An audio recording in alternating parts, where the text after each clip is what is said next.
Tafadhali tunaweza kuketi chini. Asanteni sana. Thank you very much.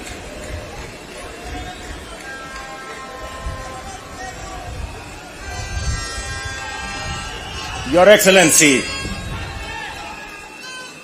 Abraham Kithure Kindiki, Deputy President of the Republic of Kenya. Excellencies, Mr. Speaker of the National Assembly, Mr. Speaker of the Senate, our sister, your leadership, the Chief Justice of the Republic of Kenya, members of the judiciary, members of the executive, members of the legislature, fellow Kenyans, hamjambo. Hamjambo tena. Bwana Yesu asifiwe. Assalamu alaikum. Hebu mnisalimie hivyo hewani nione ndugu wa Kenya.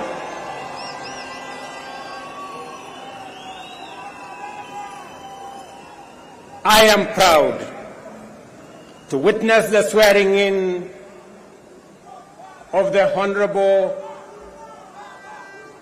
Abraham Professor Kithure Kindiki as the third Deputy President of the Republic of Kenya under the 2010 Constitution. I know him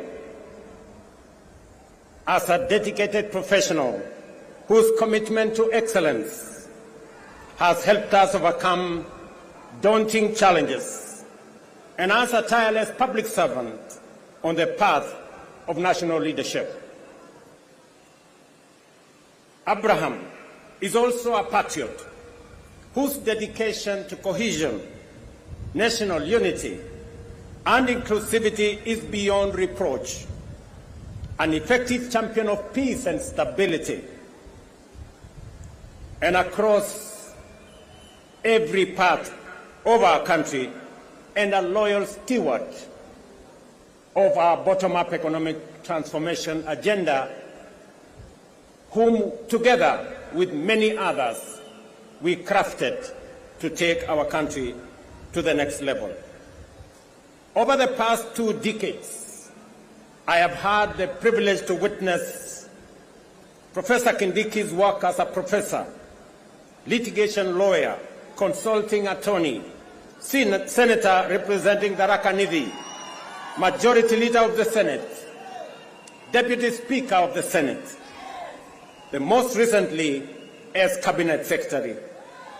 I can confirm that in all these roles, he has demonstrated exceptional dedication, high competence and professionalism, and consistently delivered results beyond expectations. Professor Kindiki is a highly qualified and outstanding scholar, advocate and public servant, whose career has been defined by exemplary achievements which demonstrate his vision for positive change and commitment to high standards of efficiency in the performance of his duties.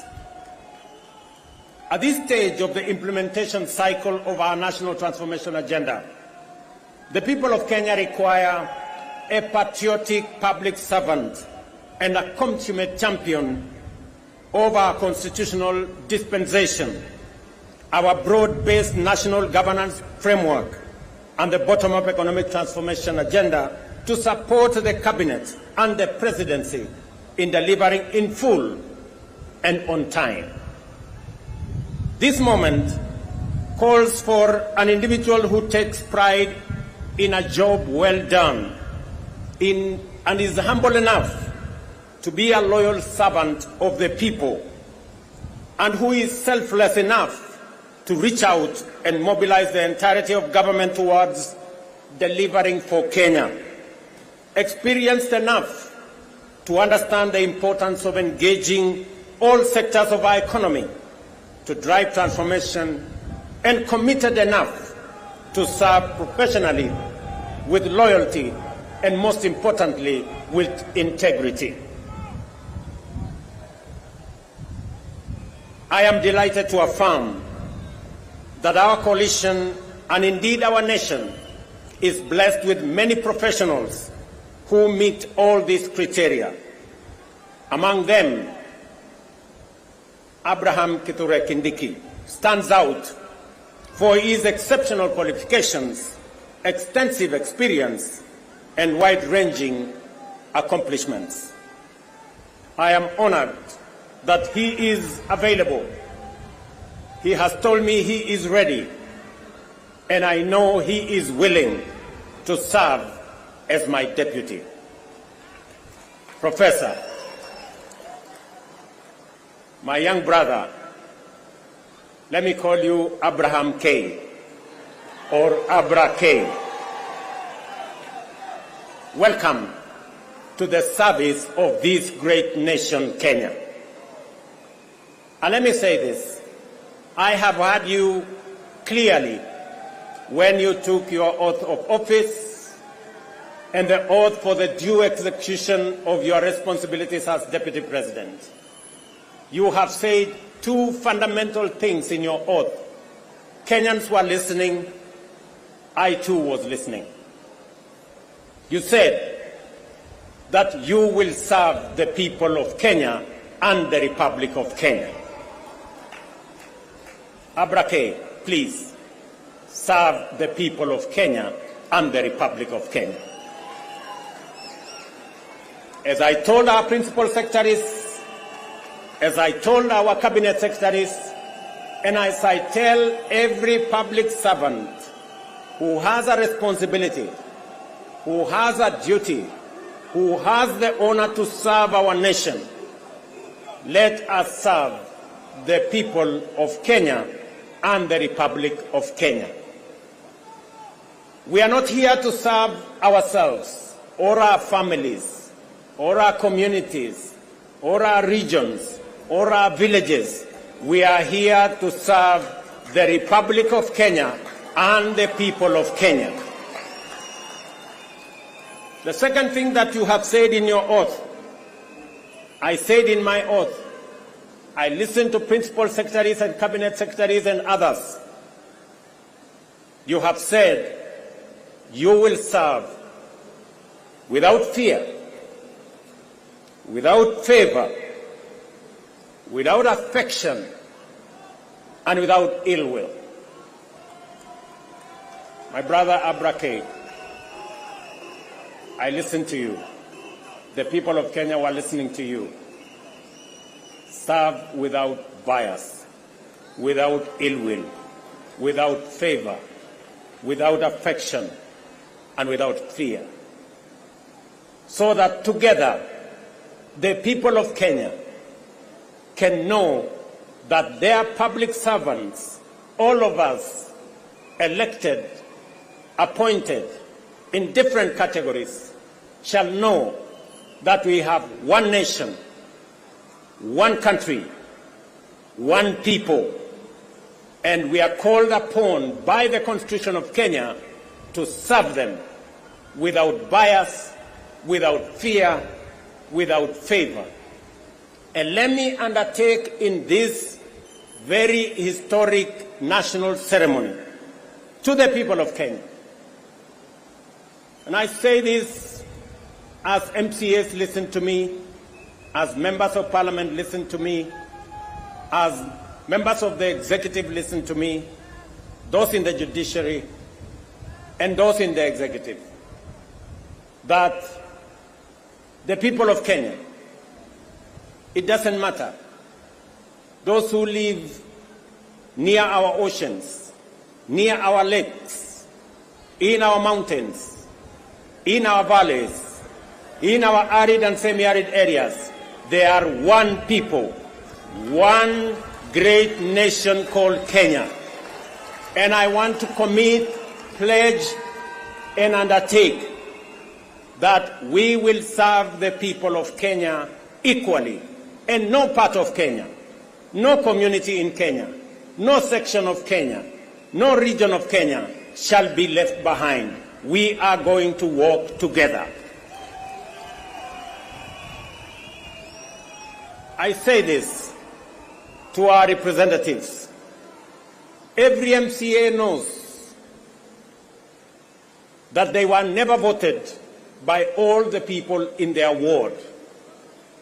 Every member of parliament knows the same, that they were never voted by all the people in their constituency. And so does my friends governors. They know that not everybody in their county voted for them. But they also know that they must serve all the people, whether they voted for them or did not vote for them. Professor, you and me have the honor to serve the people of Kenya.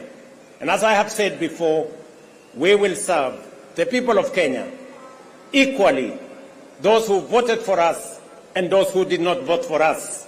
The government of Kenya equally belongs to all the people of the Republic of Kenya. Let me also say the following, because this is a very important occasion. To underwrite that our judiciary works, that our legislature works, and we will make sure that our executive works and serves the people of Kenya. I know that we've gone through a journey, but in this journey, we have affirmed to both ourselves as the people of Kenya, to our friends, and to the international community, we have affirmed that Kenya is a constitutional democracy founded on the firm foundation of the rule of law. We believe in freedom, and we believe in making sure that no Kenyan and none of us is left behind. Today we stand here as a people, united, peaceful, because we are a democracy. We believe in our constitution. We believe in the rule of law, and we are a free people, and we make choices. Let me also say this. To all of us who are public servants, it doesn't matter at what level.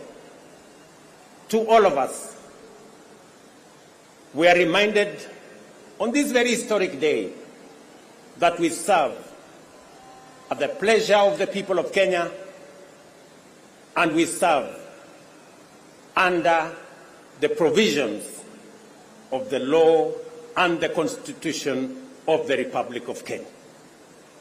And that none of us, irrespective of the office we hold,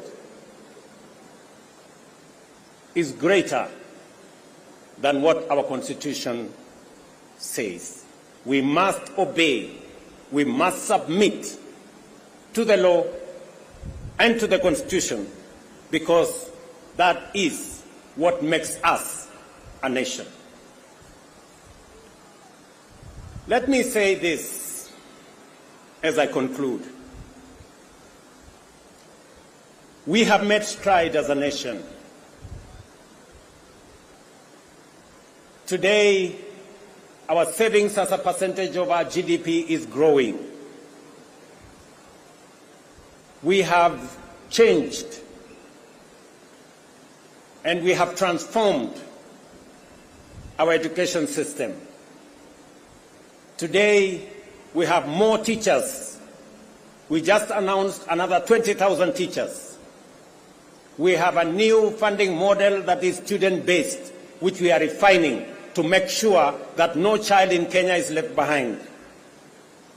My dear Professor Kindiki, I need your voice. I need your intellect to help me and to help members of our cabinet to profile the things we are doing, to speak to the things that we are doing. I have almost become a lonely voice in the executive, especially in the presidency, speaking about our projects, speaking about our programs, elaborating on what we are doing. You are eloquent, my brother. You're intelligent, my brother. I am confident that you will do that which I have missed for the last 2 years. I know you will.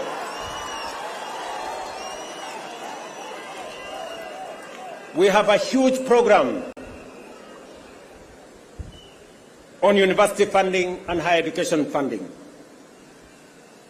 We have a huge program that today our farmers across Kenya have access to fertilizer. We have a huge program on expanding our irrigation. We have a big program on what we are doing.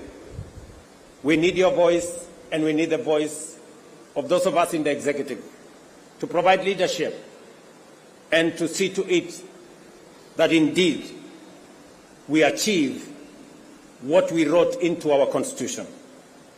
Today, as we wrote in our Constitution,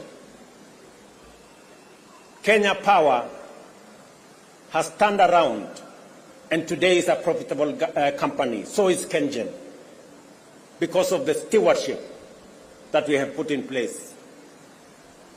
My brother, our manifesto is elaborate. Our manifesto is transformative.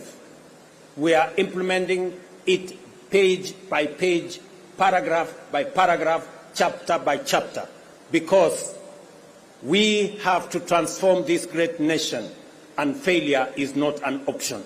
We must. We have a big program on rural electrification to connect close to 300,000 homes across Kenya. I need your support to the Ministry of Energy, who are doing a wonderful job in that exercise. We have a big program on markets across Kenya. We have a big program on housing across Kenya. Today, we have 160,000 people working in a housing program. By December, actually next month, we will begin to hand over the first 1,000 houses under our program, under the program that will make ordinary people, Mama Mboga and Boda Boda, pay 3,000 shillings every year and access housing in the Republic of Kenya. My brother, let me tell you, our universal health coverage is underway, with a bit of challenge initially, but now we are moving. And I want to tell the people of Kenya, we are going to transform this nation, and we have the team. And Professor, welcome to the team that is going to transform Kenya into a great nation that is going to make every Kenyan proud. Let me conclude by saying we have what it takes to transform the Republic of Kenya. And I am committed to making sure that whatever it takes, whatever decisions that have to be made, we will make them so that our nation can truly be transformed. As I talk to you, 10,000 young people are now engaged in climate works in Nairobi. We intend to take that in the next few months into 40 and 50,000 young people. And I commit to the people of the great city of Nairobi that we are going to clean the Nairobi River, and we are going to transform it into a better, different causeway as we transform the city in the sun, the headquarters of the environment in the world, where we have UNEP in Nairobi. We're also going to roll out the program that will make sure that we tap into the private sector and make sure that we can work through public and private partnership to make sure that we roll out some of the urgent, important programs that are important for the transformation of our nation. Let me conclude by asking all of us, members of the legislature, members of the judiciary, especially our investigative institutions to make sure that we ensure that public resources are used efficiently, effectively. I call upon the Office of the Director of Public Prosecution, the offices of the DCI and the offices of the IG to work with the judiciary so that the corrupt can be firmly, decisively dealt with in the Republic of Kenya, and the citizens of the Republic can get their due in the expenditure of public resources. I know that of recent we have seen incidences of our girls, our mothers, our women who have been murdered in cold blood. And let me say this, that the DCI and all the investigative authorities in the Republic of Kenya must stand up to these criminals, and we must deal decisively and firmly. And I want to ask us as a society to be careful with strangers, to be careful with people who lure our girls, our women into situations that compromise their security. But we must be on the lookout, all of us as a nation. This is yet another moment. This is yet another beginning. And I am confident that we are going to take Kenya to the next level. Professor Kindiki, as you and all know, there is much to be done to fulfill our commitments and set our nation on the path to prosperity. I expect you to embark on your duties with dispatch and zeal. I wish you success as you begin your service in the high office you have assumed today. May God bless you. May God bless your family. And may God bless our great republic, the nation of Kenya. Asanteni sana, Mungu wabariki, na tutasonga mbele pamoja. Asanteni.